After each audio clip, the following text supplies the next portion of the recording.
Live from Saints training camp inside the indoor facility. Bobby Hebert, Kristian, Garic. Another padded practice for the Saints indoors. The weather forced them inside, but Jameis Winston had a better practice today. No, I would say this is best practice. What we at, number 6? I think I got that right. Yeah, this is his best practice. I thought initially the first day he won that practice. He won that one today hands down, and really got off to a great start. You look on the 7-on-7, and ended up being 4 for 4. And hitting weapons that you could envision, like Troutman, Landry, and then Dalton went like 3 for 4. But then really we were looking for like big play or what could be like the play of the day. Up until then, it was kind of a defensive play, and that being Paulson Adebo again on a deep ball. It was Winston threw it to him down the sideline to Aesop Winston. Aesop seemed like he had a step with Paulson Adebo. I was talking with Jeff about this, that it's amazing as many passes defended that Paulson Adebo has had. He hasn't had any interceptions. And you'd think, if you'd have a couple of handfuls, you'd at least have 1 or 2 picks.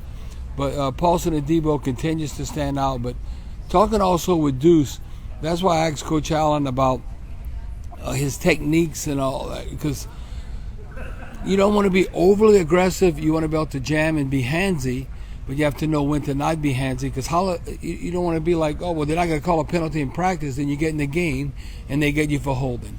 So that's what Coach Allen said. They coach him up with that, but that's what Deuce said. He needs to get a little bit better and at times not be so handsy, or those calls could go against you. But then it turned out to be the play of the day, and really this is what you expect from Jameis. It was a bomb to Deonte Harris. Very similar to him, just getting behind the defense. It kind of reminded me of last year when we played Washington.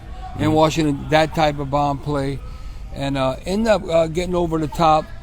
A little miscommunication between the P.J. Williams at safety and then Justin Evans. So I think it was a combination of him blowing past, that being Hardy, past Justin Evans and P.J. Williams. Now what was encouraging, and this was back-to-back plays, so he just hit the bomb, and then Jameis scrambled, got out the pocket. He wasn't limping to me. He extended the play, he used his legs, and it was somewhat of a busted coverage, I think, because of the scramble, and he ended up hitting Chris Olave along the sidelines. That had been 25, 30-yard play. So that's pretty much 2 pass plays back-to-back. He had 95 to 100 yards. And what I was encouraged by, because Jameis extending the play with his feet and not being gimpy or limping at all. He looked like he moved well. He was ready to roll.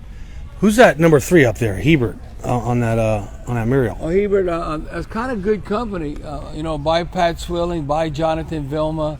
Then you look, if you stay along that line, now Sam Mills going to the Pro Football Hall of Fame. So look what they got on that wavelength. Basically, maybe Horn, maybe Joe Horn, but look, definitely Mills, Colston, Vilma, Hebert, Swilling. Pretty good company. That's pretty good company, huh? And there's City Champ down at the... Yeah, City Champ, Willie Rope, Archie, Martin Anderson.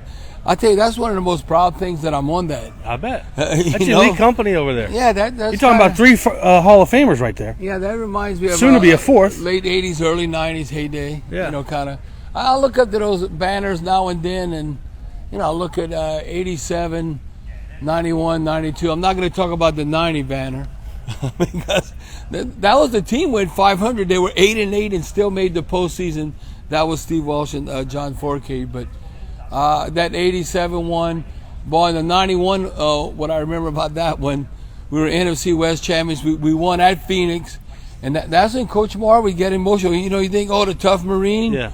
He cried, "Hey, we're NFC West champions, not the 49ers, anything." And we were able to come out on top. But yeah, just to be a part of history is a lot of fun, and hopefully the Saints make more history.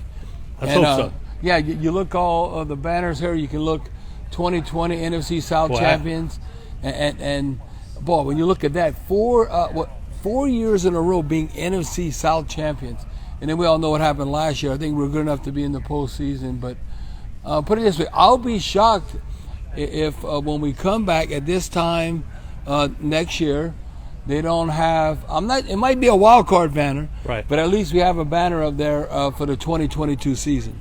We'll find out as training camp rolls on here. We're going to sit down with Cesar Ruiz this afternoon on Hail Sports Talk, Caesar, 4 to 8. Bobby, do you think, man? All right, who that? Go Saints.